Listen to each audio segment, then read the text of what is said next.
আজকে আমার গরিবের মোটরসাইকেলটা একটু বেগারই ধরছিল। হঠাৎ দেখি ব্রেকটা একদম কাজ করছে না। প্রথমে ভয় পেলাম, ভাবলাম আবার মেকানিকের দোকানে নিয়ে যেতে হবে, খরচ তো আছেই। তারপর ভাবলাম নিজের হাতেই দেখি কি করা যায়। একটু খুঁটিয়ে দেখলাম ব্রেক কেবলটা জায়গায় সব সরে গেছে। হাতের কাছে স্ক্রু ড্রাইভার ছিল, ধীরে সুস্থে সব খুলে পরিষ্কার করে আবার ঠিকঠাক মতো লাগালাম। পরীক্ষা করলাম, দেখি কাজ করছে একদম নতুনের মতো। নিজে কিছু ঠিক করতে পারা, বিশ্বাস করো, একটা আলাদা তৃপ্তি আছে এতে। টাকা বাঁচলো, সময় বাঁচলো, আর শেখাও হলো একটা জিনিস। গরিবের জিনিস গরিবই বুঝে, তাই আজকের দিনটা একদম সার্থক লাগছে। এই যে আমার গরিবের মোটরসাইকেলটা দেখতে পাচ্ছেন, এটা আমার অনেক কষ্টে জমানো টাকা কেনা। মেকানিকের দোকানে গেলে বলে, ভাই ব্রেক তো একেবারে খতম, লাইন পাল্টাতে হবে, তেল দিতে হবে, খরচ পড়বে এইটুকু। এখন এই দামে চাল কিনবো না ব্রেক সরাবো?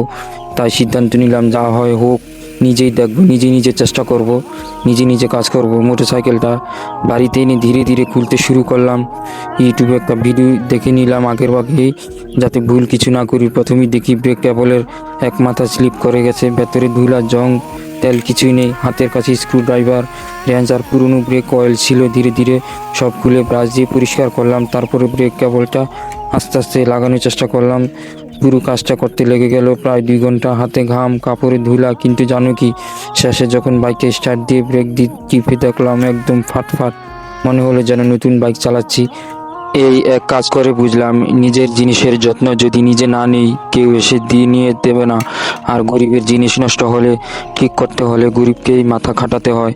আজকে অভিজ্ঞতা থেকে একটা কথাই বলবো, নিজের উপর বিশ্বাস রাখা ভালো। আজ আমি প্রমাণ করলাম, ব্রেক ঠিক করতেও মেকানিক লাগে না, ইচ্ছা আর একটু ধৈর্য থাকলেই হয়।